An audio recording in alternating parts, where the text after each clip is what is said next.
Hello दोस्तों। आज के इस लेक्चर में हम एल नीनो और ला नीना फिनोमेना को समझने का प्रयास करेंगे और देखेंगे कि इसका भारतीय मानसून पर क्या प्रभाव पड़ता है। तो जो एल नीनो की जो परिघटना है यह प्रशांत महासागर में घटित होती है। तो हम इसको समझते हैं। तो देखिए, सामान्य परिस्थितियों में क्या होता है, जो प्रशांत महासागर का जो पूर्वी तट है और ये प्रशांत महासागर का पश्चिमी तट है।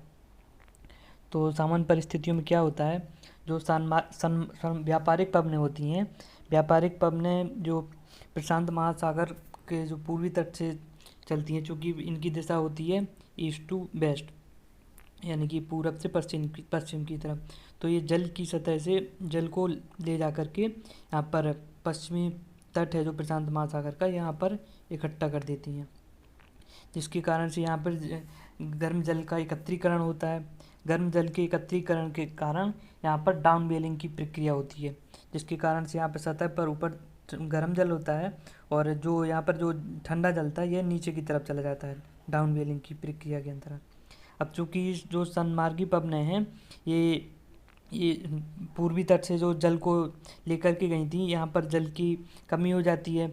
तो इसे संतुलित करने के लिए एक थर्मोक्लाइन सर्कुलेशन होता है। जो हमारी महासागरों की 3 परत होती हैं, तो जो मध्यवर्ती परत है उसमें थर्मोक्लाइन सर्कुलेशन होता है और यहाँ से इस जल की क्षतिपूर्ति के लिए यहाँ से एक थर्मोक्लाइन सर्कुलेशन के द्वारा ठंडा जल ऊपर की तरफ आता है। इस क्रिया को कहते हैं अपवेलिंग, जिससे ठंडा जल ऊपर आता है। तो इससे क्या हुआ, यहाँ पर गर्म जल एकत्रित हुआ और यहाँ पर ठंडा जल आ गया, जिसके कारण से गर्म जल के कारण यहाँ पर बन जाता है हाई टेम्परेचर होता है और यहाँ पर लो टेम्परेचर। हाई टेम्परेचर के साथ यहाँ पर लो प्रेशर बनेगा। यहाँ से जो हाई टेम्परेचर के कारण संवहनी क्रिया के द्वारा हवाएं जो है ऊपर की तरफ उठती हैं, जिसके कारण से यहाँ पर तीव्र गति से संवहनी वर्षा होती है। उसके पश्चात ये क्षोभ सीमा से इनका अभिसरण होता है और यहाँ पर टेम्परेचर कम होने के कारण ये नीचे की तरफ इनका अवरोहण होता है, जिसके कारण से यहाँ पर हाई प्रेशर का विकास हो जाता है। तो हमने देखा कि जो सामान्य परिस्थिति में यहाँ पर क्या होता है, कैसे घटना घटित होती हैं। अब देखेंगे एल नीनो की परिस्थिति में कैसे घटनाएं घटित होती हैं।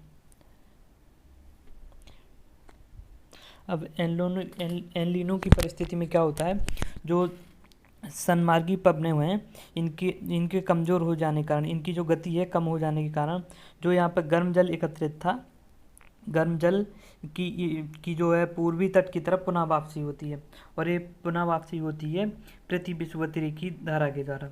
जो यहाँ से विषुवत रेखा के प्रशांत महासागर में जो विषुवत रेखा के समानांतर जो प्रति विषुवत रेखा प्रभावित होती है, उसके द्वारा जो यहाँ का गर्म जल है उसको धीरे धीरे यहाँ पर पूर्वी तट पर लाया जाता है, जिसके कारण से यहाँ पर गर्म जल की धारा प्रभावित होने लगती है। सामान्यतः यहाँ पर पेरू की तट पर एक ठंडी जल की धारा प्रभावित होती है, लेकिन एल नीनो के प्रभाव के कारण यहाँ पर एक गर्म जल की धारा प्रभावित होने लगी। तो हमने देखा कि एल नीनो में क्या हुआ, जो यहाँ पर जो हाई टेम्परेचर था सामान्य परिस्थितियों में, यहाँ पर क्या हो गया, लो टेम्परेचर और पूर्वी तट पर हो गया हाई टेम्परेचर। तो यही एल नीनो की परिघटना है। अब हम देखेंगे इसके भारतीय मानसून पर और अन्य क्षेत्रों पर किस प्रकार के प्रभाव पड़ते हैं।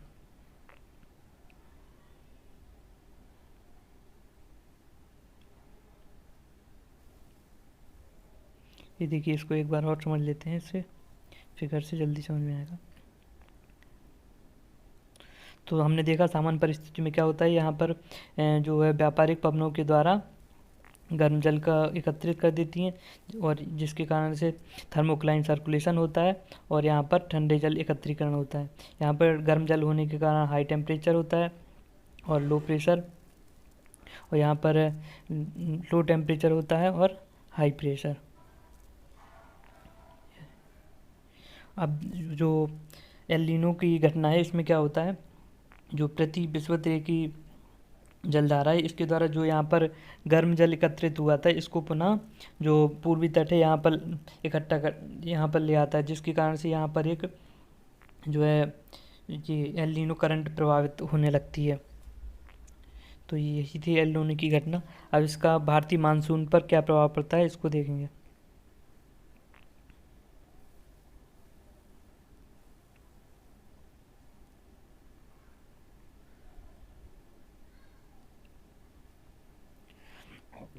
तो हमने अभी देखा कि एल नीनो और नानीनो क्या है। एल नीनो और नानीनो समुद्री, एक मिनट, एल नीनो और नानीनो क्या है, समुद्री और वायुमंडलीय परिघटनाएं हैं जो दुनिया भर में मौसम संबंधी परिघटनाओं से को प्रभावित करती हैं, जिसका प्रभाव जीव, वनस्पति और मानव के स्वास्थ्य, आर्थिक स्थिति इत्यादि पर पड़ता है। तो ये एल नीनो और ला नीनो की जो घटना है, ये कहाँ घटित होती है, हमने देखा उष्णकटिबंधीय पूर्वी प्रशांत महासागर में, या फिर हम इसको बोल देते हैं पेरू के तट पर।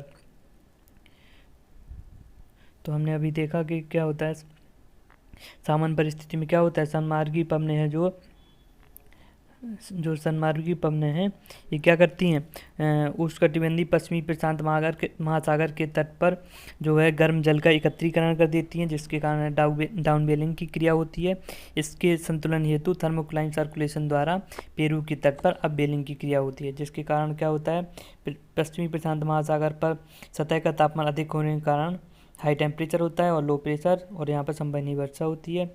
इसके विपरीत पूर्वी प्रशांत महासागर में हाई टेम्परेचर, लो टेम्परेचर और हाई प्रेशर होने के कारण हवा नीचे उतरती हैं और यहाँ पर प्रति चक्रवाती दशाएं बनी रहती हैं। और एल नीनो की परिघटना में हमने देखा कि सन्मार्गी पवनें कमज़ोर हो जाने पर पश्चिमी तट पर जो एकत्रित जल था उसको प्रति विषुवत की धारा के द्वारा पुनः पूर्वी तट पर वापस ला दिया जाता है, जिसके कारण से पश्चिमी प्रशांत महासागर में वर्षा के लिए प्रतिकूल दशाएं हो जाती हैं यहाँ, क्योंकि यहाँ पर सतह का तापमान कम हो जाता है। तो ये एल नीनो और की घटना थी। जो सामान्य परिस्थिति है इसी को हम ला नीना बोल देते हैं, और जो इसको एल नीनो बोलते हैं। अब जो है एल नीनो की जो घटना होती है ये चक्री, इसका कोई निश्चित चक्र नहीं होता कि ये कब घटित होगी, ये लगभग 2 से 7 वर्ष के अंतराल पर कभी भी घटित हो सकती है। अब देखेंगे इसके भारतीय मानसून पर क्या प्रभाव पड़ते हैं।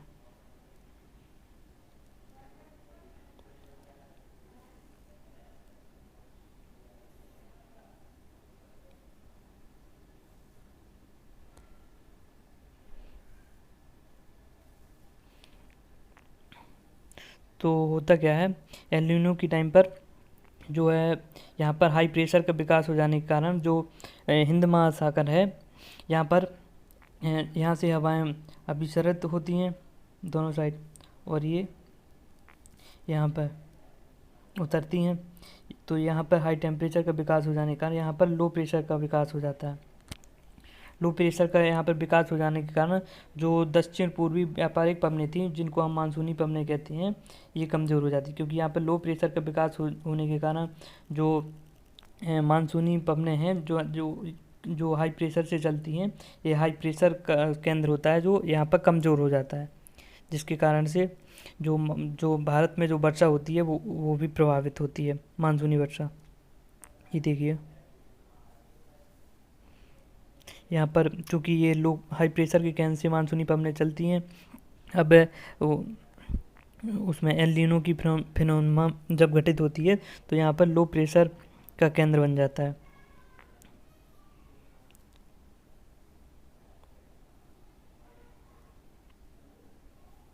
यहाँ पर लो प्रेशर का केंद्र बन जाता है, जिसके कारण से ये हाई प्रेशर के जो केंद्र हैं इनका प्रभाव कम हो जाता है, और जो यहाँ पर मानसूनी पवनें चलती हैं ये भी कमज़ोर हो जाती हैं।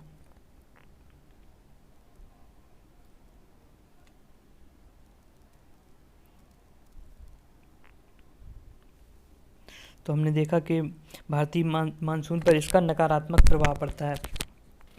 अब और इसका हम देखेंगे अन्य महाद्वीपों पर किस प्रकार प्रभाव पड़ता है। जो ऑस्ट्रेलिया है, एल नीनो की परिघटना में क्या होता है, ऑस्ट्रेलिया के तट पर क्या होता है, यहाँ पर हाई प्रेशर, लो टेम्परेचर हो जाने के कारण हाई प्रेशर बन जाता है, जिसके कारण से यहाँ पर वर्षा नहीं होती है और यहाँ पर सूखे की स्थिति बन जाती है। साथ ही यहाँ पर वर्षा ना होने के कारण जंगलों में आग की घटनाएं भी घटित होती हैं, जिनका संबंध भी एल नीनो से होता है, मतलब एल नीनो एक कारण होता है उसका। इसी प्रकार से जो पेरू का तट है और दक्षिण अमेरिका के जो अन्य पूर्वी तटीय देश हैं उन पर क्या प्रभाव पड़ता है।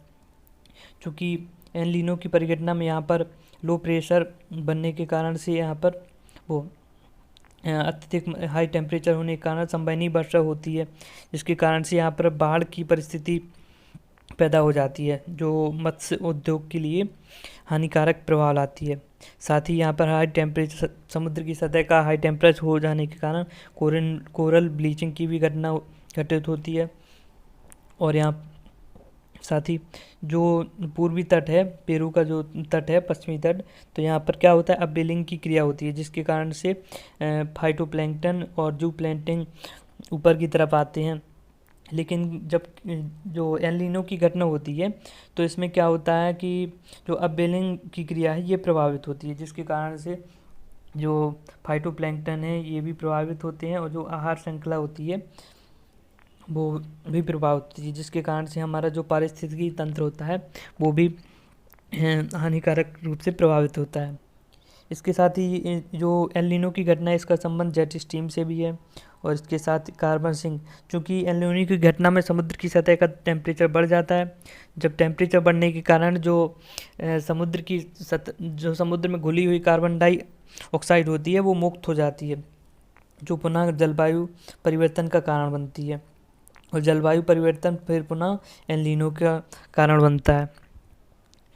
तो हमने इसमें देखा किस प्रकार से एल नीनो की घटना घटित होती है और इसका भारतीय मानसून पर क्या प्रभाव पड़ता है। साथ ही इसका जो है अन्य ग्लोबल वार्मिंग और क्लाइमेट चेंज से क्या संबंध है, इसको भी हमने देखा। तो इस लेक्चर में इतना ही। Thank you.